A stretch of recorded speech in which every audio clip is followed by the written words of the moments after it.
നമസ്കാരം. എല്ലാ തെരഞ്ഞെടുപ്പുകൾക്കും മുന്നോടിയായി മാനിഫെസ്റ്റോകൾ, പ്രകടന പത്രികകൾ ഇറങ്ങാറുണ്ട്.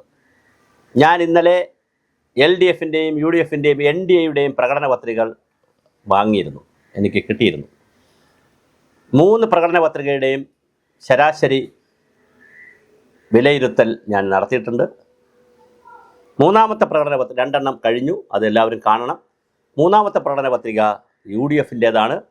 പുതിയുഗ കേരളത്തിന് UDF മാനിഫെസ്റ്റോ, UDF പ്രകടന പത്രിക, ഇതാണ് അവരുടെ മാനിഫെസ്റ്റോ.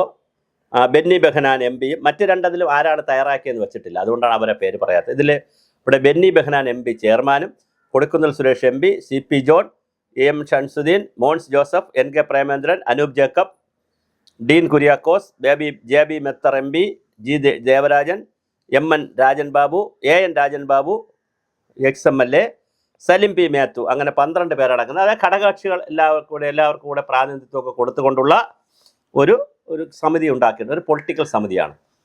എനിക്ക് UDFിനോട് പറയാനുള്ളത്, നിങ്ങളൊരു പ്രൊഫഷണൽ സമിതിയെ കൊണ്ട് ഇത് തയ്യാറാക്കിക്കണം. എന്ന് വിചാരിച്ച് ഇത് കുഴപ്പമാണെന്നല്ല, ഇതിൻ്റെ ബാക്കി കാര്യങ്ങൾ ഞാൻ പറയാം. ഒരു പ്രൊഫഷണൽ സമിതിയെ കൊണ്ട് ഇത് തയ്യാറാക്കിച്ചാൽ വളരെ കുറേ കൂടി ഡെപ്തിലേക്ക് ഈ കാര്യങ്ങൾ പറയാൻ കഴിയും. ഇനി എന്ന് വിചാരിച്ച് ഇവരിരുന്നോട്ടെ, ഇവർ മാനിഫെസ്റ്റോ കമ്മിറ്റി ആയിട്ടിരിക്കുകയും ഡ്രാഫ്റ്റിംഗ് കമ്മിറ്റി എന്നുള്ള നിലയിൽ മറ്റൊരു കമ്മിറ്റിയെ കൂടി, ഇതൊരു അഡ്വൈസറി കമ്മിറ്റി എന്ന് വയ്ക്കുകയും ഒരു ഡ്രാഫ്റ്റിംഗ് കമ്മിറ്റി അല്ലെങ്കിൽ ഒരു പ്രിപ്പയർ ചെയ്യുന്നൊരു കമ്മിറ്റിയെ നിങ്ങൾ വേറെ കൂടി ഒരു പ്രൊഫഷണൽ കമ്മിറ്റിയെ കൊണ്ട് വേണം ഇത് പ്രിപ്പയർ ചെയ്യിക്കാൻ. കാരണം ഈ മാനിഫെസ്റ്റോയിൽ തുടക്കം തന്നെ, ആമുഖം തന്നെ വാഗ്ദാനങ്ങൾ എന്ന സെൻറ്റൻസിലാണ് തുടങ്ങിയിരിക്കുന്നത്. അത് പോരാ. ശരിക്കും ചെയ്യേണ്ടത് കേരളത്തിൻ്റെ വികസന വിഷൻ എന്താണ്, ആ വിഷനിലേക്ക് എത്തേണ്ട കാര്യങ്ങൾ എന്താണ് കേരളത്തിലെ അടിസ്ഥാന വികസന പ്രശ്നങ്ങൾ. 70 വർഷമായി ഒന്നും നേടിയില്ല എന്ന് പറഞ്ഞ് നമുക്ക് പോകാൻ പറ്റത്തില്ല. കാരണം UDF LDF മാറി ഇവിടെ ഭരിച്ചിട്ടുണ്ട്. അതുകൊണ്ട് ഒന്നും നേടാതെയാണ് കേരളം ഇങ്ങനെ നിൽക്കുന്നു നമുക്ക് പറയാൻ കഴിയത്തില്ല. അപ്പോൾ എവിടെയാണ് കേരളം ഇപ്പോൾ എത്തി നിൽക്കുന്നത്? എവിടെയാണ് ഡെവലപ്മെൻ്റൽ ഗ്യാപ്പ്, വികസനമായിട്ടുള്ള വിടവ് അല്ലെങ്കിൽ ഗ്യാപ്പ് എവിടെയാണ്? ഏത് മേഖലയാണ് മുൻതൂക്കത്തിലേക്ക് കൊണ്ടുവരേണ്ടത്?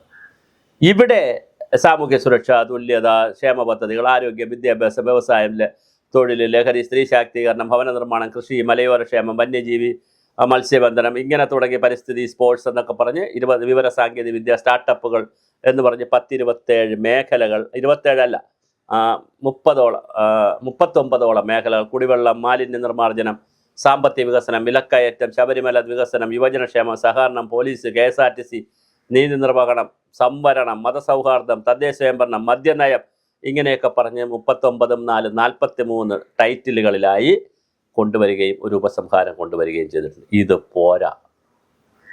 ഇത് മോശമെന്നല്ല, ഇത് പോരാ. പോരാ എന്ന് പറയുന്നത് കുറച്ചുകൂടി മെച്ചപ്പെടണം എന്നുള്ള അർത്ഥത്തിലാണ്. കൃത്യമായി കേരള സമൂഹത്തെ അഡ്രസ്സ് ചെയ്യേണ്ടുന്ന പ്രശ്നങ്ങൾ എന്താണ്? ഇപ്പോൾ ആരോഗ്യമേഖലയിൽ എന്താ പറയുക? ആരോഗ്യമേഖല ആശുപത്രിയെക്കുറിച്ചാണ് കൂടുതലും പറയുന്നത്. അത് പോരാ, അതല്ല കേരളത്തിലെ ആരോഗ്യ പ്രശ്നം. വിദ്യാഭ്യാസ മേഖല, പ്രാഥമിക വിദ്യാഭ്യാസം മുതൽ ഉന്നത വിദ്യാഭ്യാസം വരെ ഇൻഫ്രാസ്ട്രക്ചറിന് ഇവിടെ കുറവൊന്നുമില്ല. അത്യാവശ്യ സ്കൂളും കെട്ടിടങ്ങളും ഒക്കെ ഉണ്ട് ഇവിടെ. കാലാകാലങ്ങളിൽ ഓരോരുത്തർ കൊണ്ടുവന്നതുകൊണ്ട്. പിന്നെ ഇപ്പോൾ എയ്ഡഡ് ആണെങ്കിൽ അവരുടെ സംവിധാനമുണ്ട്, അൺഎയ്ഡഡ് ഉണ്ട്. കുട്ടികളെ സ്കൂളിൽ അയക്കാനുള്ള, കോളേജിൽ അയക്കാനുള്ള ഇൻഫ്രാസ്ട്രക്ചർ കേരളത്തിലുണ്ട്. ഇല്ലാത്ത വേറെ ചില കാര്യങ്ങളാണ് ഇവിടുത്തെ ക്വാളിറ്റി ഓഫ് എഡ്യൂക്കേഷൻ, അതുപോലെ തന്നെ ഡൈവേഴ്സിറ്റി ഓഫ് എഡ്യൂക്കേഷൻ്റെ കോഴ്സുകളിൽ വരേണ്ട ഡൈവേഴ്സിറ്റി, അത്യാധുനിക കാലഘട്ടത്തിൽ ഡെവലപ്പ് ചെയ്യേണ്ട പുതിയ കോഴ്സുകൾ, ചിന്തിക്കേണ്ട പുതിയ വിഷയങ്ങൾ, തൊഴിലധിഷ്ഠിതമായ കൂടുതൽ കോഴ്സുകളെക്കുറിച്ചുള്ള ചിന്തകൾ, ഇതൊന്നും ഒരു പെർസ്പെക്റ്റീവായിട്ട്, ഒരു വിഷനായി ഈ ഡോക്യുമെൻറ്റിൽ വന്നിട്ടില്ല. അത് വരേണ്ടതാണ്. അതാണ് ഞാൻ പറഞ്ഞത്, ഒരു വിഷൻ ഇതിനകത്തില്ല എന്നുള്ളൊരു കുറവ്, വളരെ വലിയ കുറവാണ്. ഒരു പെർസ്പെക്റ്റീവ്, ഒരു പരിപ്രേക്ഷ്യം, വികസന പരിപ്രേക്ഷ്യം ഉണ്ടാകണം ഒരു വികസന ഡോക്യുമെൻറ്റിൽ. അതില്ല എന്നുള്ളത് ഇതിൻ്റെ ആകത്തുകയായി പറയാൻ പറ്റും. എന്ന് വിചാരിച്ചത് മോശമാണെന്ന് ഞാൻ വീണ്ടും പറയുന്നില്ല. അതുപോലെ തന്നെ പുതിയുഗ കേരളത്തിലേക്ക് നമുക്ക് ഒന്നിച്ച് നീങ്ങാം എന്നാണ് പറയുന്നത്. 5 കാര്യങ്ങൾ, ഒരു 5 പരിപാടി. സ്ത്രീകൾക്ക് KSRTC ബസ്സുകളിൽ സൗജന്യ യാത്ര വളരെ അട്രാക്റ്റീവാണ്, ആളുകൾ കെട്ടാൻ. ഞങ്ങളിപ്പോൾ കർണാടകത്തിൽ പോയിരുന്നപ്പോൾ അവിടെ സ്ത്രീകൾക്ക് ഇത് കാണുകയും ചെയ്തു. ഞങ്ങൾക്ക് കിട്ടിയില്ല, പക്ഷേ സ്ത്രീകൾക്ക് കാണുകയും ചെയ്തു. ഞങ്ങളുടെ കൂടെയുള്ള സ്ത്രീകൾക്ക് കിട്ടിയില്ല, കാരണം ആധാർ കാർഡൊക്കെ ഉണ്ട്, ചോദിക്കുന്നുണ്ട് അവർ. കോളേജ് വിദ്യാർത്ഥിനികൾക്ക് 1000 രൂപ ധനസഹായം, 3000 രൂപ ക്ഷേമ പെൻഷൻ. അത് 3000 മറ്റവരും പറയുന്നത്. എല്ലാ കുടുംബങ്ങൾക്കും 25,000 രൂപ, 25 ലക്ഷം രൂപയുടെ ഉമ്മൻചാണ്ടി ആരോഗ്യ ഇൻഷുറൻസ് പോളിസി. യുവജനങ്ങൾക്ക് ബിസിനസ് ആരംഭിക്കാൻ 5 ലക്ഷം രൂപ. മുതിർന്ന പൗരന്മാരുടെ ക്ഷേമത്തിനായി പ്രത്യേക വകുപ്പ്. അത് ഇവർ മാത്രമാണ് പറയുന്നത്, മറ്റുള്ളവർ പറയുന്നില്ല. അങ്ങനെ 5 പരിപാടി പറയുന്നു, ഇന്ദിരാ ഗ്യാരണ്ടിയൊക്കെ പറയുന്നു. അങ്ങനെ അതൊരു വ്യത്യസ്തമായി കാണുന്ന ഒരു പരിപാടിയാണ്. പിന്നെ സ്വപ്ന പദ്ധതികൾ എന്ന് പറഞ്ഞിട്ട് മിഷൻ സമുദ്ര എന്ന് പറയുന്നത് വളരെ കൃത്യമായി കുറച്ച് ഒരു ചെറുകിട തുറമുഖങ്ങളെ ബന്ധിപ്പിച്ച് കാര്യക്ഷമമായ യാത്രാ സേവനങ്ങൾ ഏകീകൃത നെറ്റ്വർക്ക് സ്ഥാപിക്കും എന്നുള്ളത് പോരാ. മിഷൻ സമുദ്രയേക്കാൾ തീരദേശം നേരിടുന്ന അതീവ ഗുരുതരമായ പാരിസ്ഥിതിക, സാമൂഹിക, രാഷ്ട്രീയ, സാംസ്കാരിക പ്രശ്നങ്ങൾ, തീരദേശം അതീവ ദുർബലമായിക്കൊണ്ടിരിക്കുന്നൊരു തീരദേശമാണ്. അത് അഡ്രസ്സ് ചെയ്യപ്പെടുന്നില്ല എന്നുള്ളത് ഈ മിഷൻ സമുദ്രയിൽ അത് അഡ്രസ്സ് ചെയ്യപ്പെടണം. അതുപോലെ തന്നെ പല കാര്യങ്ങളും ഇപ്പോൾ ജോബ് വാച്ച് ടവർ കഴിഞ്ഞിട്ട് വയനാട് ട്രൈബൽ യൂണിവേഴ്സിറ്റി, അങ്ങനെ അതായത് വിദ്യാഭ്യാസം പറയുന്നിടത്ത് സമുദ്രം പറയുന്നു, ഉടനെ വിദ്യാഭ്യാസം പറയുന്നു.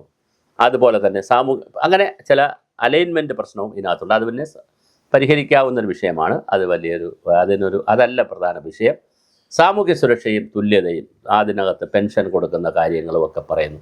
ഇവിടെ പെൻഷനുകളിൽ ഒരു വലിയ അപാകതയുണ്ട്. കേരളത്തിലെ പെൻഷന് 2000 രൂപ PF പെൻഷൻ കിട്ടുന്നവരുമുണ്ട്, 2 ലക്ഷം രൂപ പെൻഷൻ കിട്ടുന്നവരുമുണ്ട്. ഒരു നിവർത്തിയുമില്ലാതെ പെൻഷൻ കൊണ്ട് ജീവിക്കാൻ കഴിയാത്തവരുമുണ്ട്. പെൻഷൻ ഒരു അധികമായി ലാവിഷായി പണം കയ്യിൽ കിട്ടുന്നവരുമുണ്ട്. എങ്ങനെയാണ് ഇതിന് ഈ മേഖലയിൽ സമഗ്രമായ ഒരു പരിഷ്കാരം കൊണ്ടുവരിക? കേരള ഗവൺമെൻറ് ഗൗരവമായി ആലോചിക്കേണ്ട വിഷയമാണ്. എല്ലാവരെയും ബാധിക്കുന്നൊരു വിഷയമാണ്. അതുപോലെ തന്നെ പിന്നെ നമ്മുടെ ക്ഷേമ പദ്ധതികൾ ഇതുപോലെ പറയുന്നിടത്തും പ്രശ്നങ്ങളുണ്ട്. ഞാൻ ഈ പ്രശ്നങ്ങളല്ല, ഈ പറഞ്ഞ ഒരു കുറവുകൾ കാണുന്നു. അതുപോലെ തന്നെ നമ്മുടെ കേരളത്തിൻ്റെ പിന്നെ മറ്റൊരു മേഖലയെക്കുറിച്ച് പറയുന്നത് ആരോഗ്യരംഗത്തെക്കുറിച്ച് പറയുന്നുണ്ട്. സർക്കാർ ആശുപത്രികൾ വയോജനങ്ങൾക്കും മികച്ച സേവനം ലഭ്യമാക്കാൻ MSW കഴിഞ്ഞവരെ കർമ്മസേന രൂപീകരിക്കും. ഇങ്ങനെയുള്ള കുറച്ച് കാര്യങ്ങളൊക്കെ പറയുന്നുണ്ട്. അതുപോലെ തന്നെ സ്റ്റാർട്ടപ്പുകളെ കുറിച്ച് പറയുന്നു. മെഡിക്കൽ കോളേജുകളെ പ്രത്യേക സംഘങ്ങളാക്കി, അതായത് കുറേയധികം കാര്യങ്ങളാണ് പറയുന്നത്. അങ്ങനെ കുറേ കാര്യങ്ങളല്ല നമുക്ക് വേണ്ടത് ഉൽപ്പാദന മേഖല, സേവന മേഖല, പശ്ചാത്തല മേഖല, ഗുഡ് ഗവേണൻസ്. പിന്നെ അടുത്ത 5 വർഷം കൊണ്ട് കേരള സമൂഹം എത്ര സാമ്പത്തികമായി മെച്ചമുണ്ടാക്കും, എങ്ങനെ കടക്കണിയിൽ നിന്ന് മാറും, എന്താണ് നമ്മുടെ ഓരോ മേഖലയിലെ വികസന സ്വപ്നം അല്ലെങ്കിൽ വികസന പെർസ്പെക്റ്റീവ് എന്താണ്, അതിൻ്റെ വിഷൻ എന്താണ്. പിന്നെ വളരെ കൃത്യമായ അധികാര വികേന്ദ്രീകരണം നടന്നുകൊണ്ടിരിക്കുന്ന ഒരു സമൂഹമാണ്. അതിനെ എങ്ങനെയാണ് മെച്ചപ്പെടുത്തുക, അതുമായി ബന്ധപ്പെടുന്ന കാര്യങ്ങളാണ്. പിന്നെ കേരളത്തിലെ ഏറ്റവും വലിയൊരു പ്രശ്നമാണ് കായലോരം മുതൽ കടലോരം മുതൽ കാട് വരെയുള്ള പാരിസ്ഥിതികമായ ദുരന്തങ്ങൾ. ഇതിനെ അഡ്രസ്സ് ചെയ്യുന്നത് എങ്ങനെയാണ്? ഇന്നത്തെ ദുരന്ത നിവാരണ അതോറിറ്റിയെ കൊണ്ടൊന്നും കഴിയുന്നതല്ല. ആ കാര്യങ്ങളെക്കുറിച്ച് ക്ലൈമറ്റ് ചേഞ്ച് കേരളത്തിലെ വലിയൊരു വിഷയമാണ്. അതൊന്നും ഈ മാനിഫെസ്റ്റോയിൽ തൊടുന്നേയില്ല. അപ്പോൾ അത്തരം കാര്യങ്ങൾ കൂടി വന്നാൽ മാത്രമാണ് ഇത് കുറേ കൂടി സമ്പന്നമാവുക എന്ന് പറയുക. അപ്പോൾ തീർച്ചയായിട്ടും ഇത് വളരെ വിദ്യാഭ്യാസ രംഗത്തിലുമായാലും ഒക്കെ പറയുന്ന വളരെ വളരെ വളരെ വലിയ ഒരു കാഴ്ചപ്പാടിൻ്റെ ഒരു കുറവ് ഇതിനകത്ത് കാണുന്നുണ്ട്. അത് ആണ് പ്രധാനമായി ഈ മാനിഫെസ്റ്റോയെക്കുറിച്ച് പറയാനുള്ളത്. അതേസമയം നിരവധി കാര്യങ്ങൾ ഒരു ഗവൺമെൻറ്റിന് 5 വർഷം കൊണ്ട് ഒരു പക്ഷേ നടപ്പിലാക്കാൻ കഴിയാത്തത്ര കാര്യങ്ങൾ ഇതിനകത്ത് നിരത്തിയിട്ടുണ്ട്. അത് അഭിനന്ദനാർഹമായ കാര്യമാണ്. പക്ഷേ അപ്പോഴും ഞാനീ പറഞ്ഞ ഒരു വിഷൻ്റെയും ഒരു പെർസ്പെക്റ്റീവിൻ്റെയും ബാക്ക്ഗ്രൗണ്ടിൽ നിന്നുകൊണ്ടുള്ള ഒരു ഡെവലപ്മെൻ്റൽ ഡോക്യുമെൻ്റ് പോലെ ഇത് വന്നിരുന്നെങ്കിൽ മനോഹരമാകുമായിരുന്നു. അതുകൊണ്ട് വരും വർഷങ്ങളിലെങ്കിലും ഏത് തിരഞ്ഞെടുപ്പിനായാലും പ്രൊഫഷണലുകളെ കൂടി ബന്ധിപ്പിച്ചുകൊണ്ടുള്ള ഒരു മാനിഫെസ്റ്റോ പ്രിപ്പറേഷനിലേക്ക് UDFും ചിന്തിക്കേണ്ടതാണ്. മറ്റ് രണ്ടുപേരുടെയും ആരാണ് ചെയ്തിരിക്കുന്നത് എനിക്ക് അറിഞ്ഞൂടാ. അതുകൊണ്ടാണ് ഞാൻ അങ്ങനെ പറയാത്തത്.